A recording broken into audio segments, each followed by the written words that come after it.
Still feels like magic, doesn't it? Do you remember your first flight? We do. Even though it was 100 years ago. Going here, and ooh yeah, even here. People have really gotten the hang of it. It's changed our world forever. But 100 years of aviation comes with great responsibility. Because you want our children to get to know this beautiful world too, right? That's why we're working night and day to improve flying for the next 100 years. But we can only make it possible together. That's why we want to ask you something. To fly more responsibly, do you always have to meet face to face? Could you take the train instead? Could you contribute by compensating your CO2 emissions or packing light? We, the first commercial airline in the world, today kindly invite you, all travelers in the aviation industry, to join forces. To join us in making the world aware of our shared responsibility. We all have to fly every now and then. But next time, think about flying responsibly.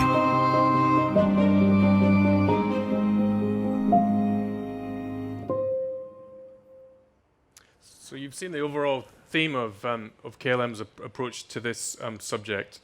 Before we get into what KLM is doing individually as an airline, Barbara, I wanted to ask you, this initiative was in response to a growing sense of anti-aviation sentiment. We, as I said, are a sector which is responsible for 2% of CO2 emissions. But we're now, as a sector, coming under more and more pressure from notably from the Fliegscam movement in the Nordic countries.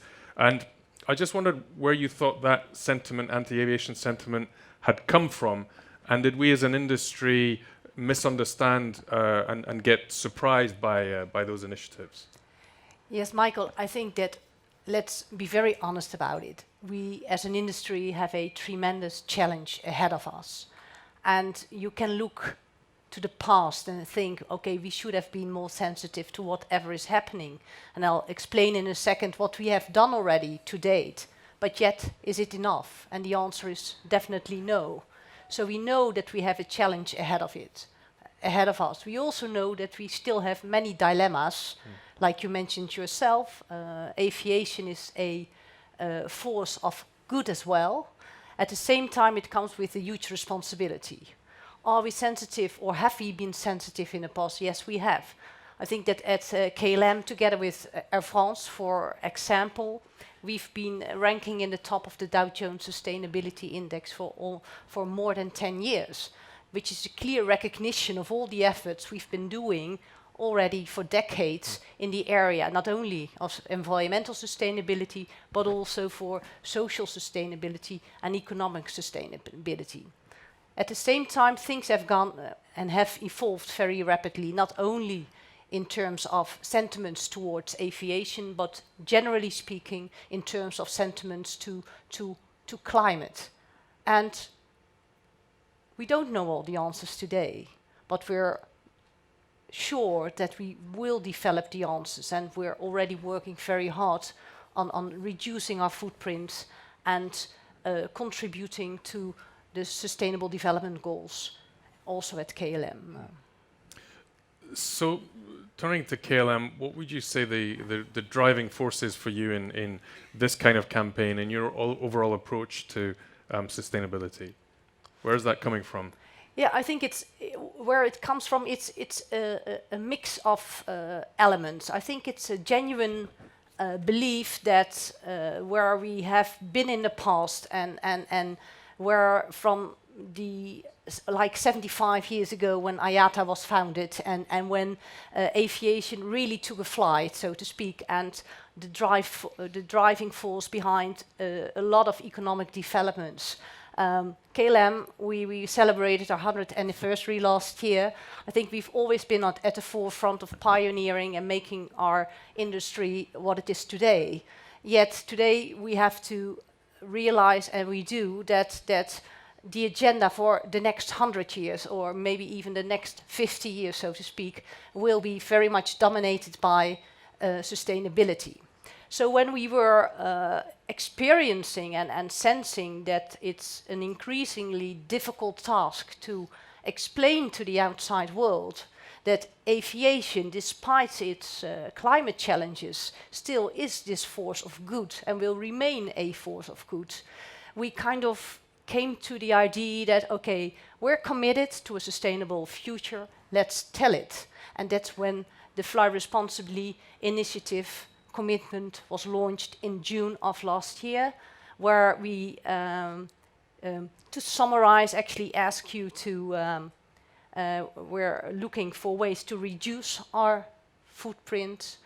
We're looking for ways to replace our footprint by making use, for instance, of sustainable aviation fuels. And we're also inviting our customers, those passengers who still wish to fly, and we're very fortunate that still many want to fly, offer a short-term solution which is offsetting. And I know all the criticism about offsetting. It's not the solution for a sustainable future in aviation, but it's a short-term. And each and every one of you here around can contribute actually by compensating. It's also a matter about investing, and investing not so much, but also in financing, in money, in amounts, but also investing in partnering. It's not something as an aviation or as an airline we can do on our own. We need partners, and in the broader sense, it's not only partners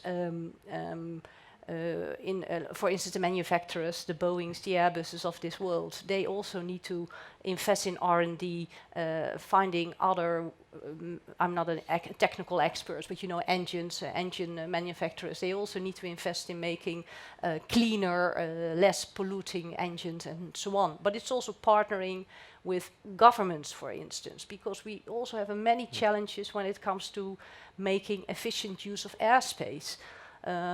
There's this debate in Europe, and some of you may well know, it's called a project, the Single European Sky. Once realized, we have all other things equal, we can still realize a reduction of 10% in absolute CO2 emissions just by redirecting or relocating or making more optimal use of airspace. So we need the governments as well to make this industry more sustainable. I'm not trying to push it away to others, because I fully realize that it's also up to us to take actions. And if I can have another second, I don't want to bore you too much, but if I talk about reduce, then the biggest thing we can do as an airline today, and that's what we do, is invest in newer aircraft, in more fuel efficient aircraft, in more environmental friendly aircraft. What we also can do is making, reviewing, reassessing all operational procedures with landing and takeoff, just to make sure that you don't use too much fuel. We look at everything that's put on board, whether there are less heavier materials. All has its impact on fuel, being the biggest consumer. And if we look about replacing, it's also a very prominent part in Fly Responsibly, is pushing for more use of sustainable aviation fuels. We have a very successful cooperation with Sky Energy. We're partnering with them to develop the first sustainable aviation fuel factory in Europe. It's based in the Netherlands. We're very proud of that. I won't go into too many details, because Tije, who will be speaking to you after me, he is one of the founding fathers, so to speak, of Sky Energy, and he has all the details. But we're very proud of working with them also to give the production of sustainable aviation fuels a real boost. It's an interesting angle, and we're going to hear a bit more about alternative fuels in a moment. But it's an interesting perspective to hear from KLM, because you mentioned there's clearly a business imperative for an airline to reduce its fuel and reduce its CO2 emissions.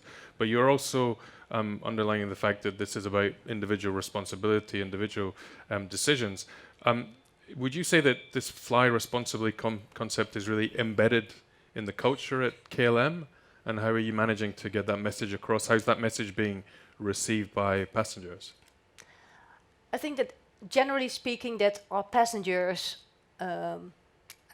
or the broader audience, so to speak, maybe in the first place, they were a little bit skeptical. But I think that we are demonstrating that we are investing in the right things, whether it's sustainable aviation fuels, whether it's more efficient aircraft, whether we invest in electrification of our ground equipment, because we also have our impact on ground, CO2 impact on the ground, whether it's in responsible catering, whether it's in waste reduction. So the passengers, they do see it. Yet there's also a challenge for our passengers, because we're offering a very good CO2 compensation program, which is yet not so much used, to be honest.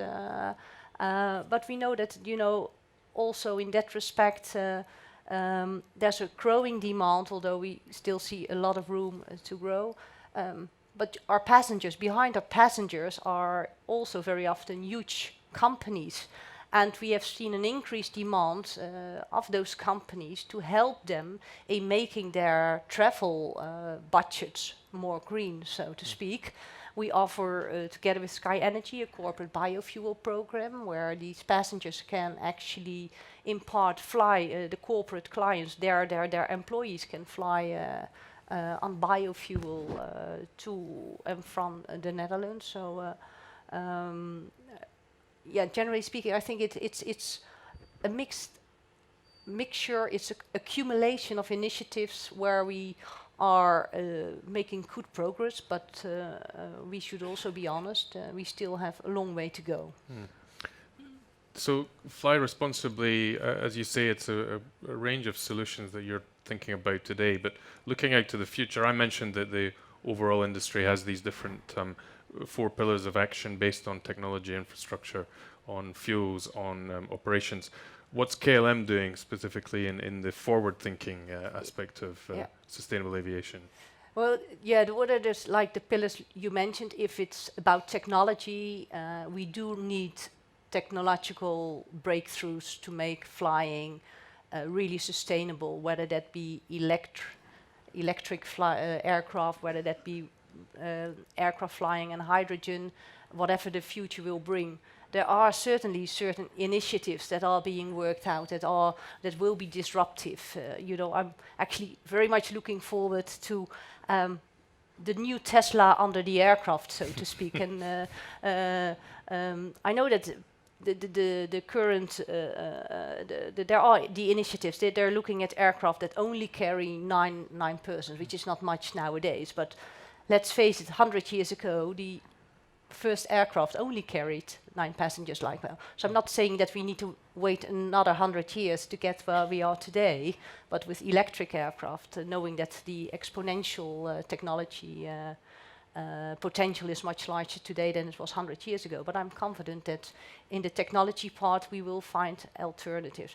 Just to mention an initiative, it's called Flying V. And we have a picture I think we have a visual of the Flying V. It's the aircraft of the future. It's been, hopefully it will show up behind me very soon. It's a V-shaped aircraft. It's a technology study of the University of Delft, the Technical University of Delft in the Netherlands. And they are looking and working out a concept of a new aircraft which is 20% more fuel efficient than today's aircraft, and it's very futuristic shaped. It's V, but it's still not there. I'm sure that it will be shown one moment anytime soon. But it's talking about technological innovations. That's certainly something that is going to change also in part our industry. We're not we're leaving it. Here it is. We're leaving it to the university to work on it because they are the true experts. What we're doing is we're investing, we're providing funds to make the studies into these kinds of innovations possible. And who knows, one day you and I can board this aircraft. It's definitely very looks very futuristic, but one hopes it's not a far off distant hope. So that's sort of thinking about what KLM as an individual airline is doing. But I think there's also recognition, certainly from the perspective of my organization, that this needs to be all about collaborative efforts. And Can you see a risk that environmental performance, sustainability track record could actually become a competitive issue between individual airlines? And how do we make sure that this remains a collaborative effort from all of us? I think that one day, like safety in our industry, hey, one will never question safety. Today we're not there yet when it comes to sustainability, but I'm convinced that in the not too distant future, and it may take another 10 to 15 years, sustainability is no longer a topic we discuss because it's so much embedded in all of our processes. Do we need to collaborate? Yes, we do. And that's also what we say under the Flying Responsibly initiative. Let's join forces. It's a call for action. Let's collaborate to the extent possible and allowed by the competition authorities, of course. But still, there's a lot we can do together. And we really need to push for breakthroughs. It's not only between airlines, but also with partners in the entire supply chain. Just to give you a small example, in 2018, in November, in the Netherlands, we launched a sector plan where not only us, but also Sky Energy, also Schiphol, Amsterdam Airport, the Dutch, the University of Delft, our air traffic control company. We all joined forces and presented a plan called Smart and Sustainable, which is based on 7 pillars and addresses the real issues for the future of aviation. And it's a good demonstration of how you, by collaborating, can make this industry more sustainable and even sustainable. Just in a couple of minutes we have left, Barbara, if I was to say to you one groundbreaking feature for aviation in the next 30 or 40 or 50 years, what one thing would you say we'd need as an industry to make that possible? Oh, that's a very difficult question. I don't yet have the solution for the distant future. I'm positive and also confident that as an industry, knowing that we have so much creativity, not in our industry, but also outside of our industry, just walk around here and you see all the creativity. I think if you walk around here, you think, okay, the climate issue is solved, has been solved yesterday, basically. But I think that for the real distant future, alternative aircraft, whether that be hybrid, electronic or electric, I don't know, but that will be the way forward. For the midterm, it will be the further production and scale up of the use of sustainable aviation fuels, whether it's bio or synthetic or hydrogen. But it's all these kinds of steps will be taken, and we do need a breakthrough. But maybe we don't know yet what will be the breakthrough for aviation. Great. Thank you, Barbara. Ladies and gentlemen, could you join me in thanking Barbara van Koppen? Thanks.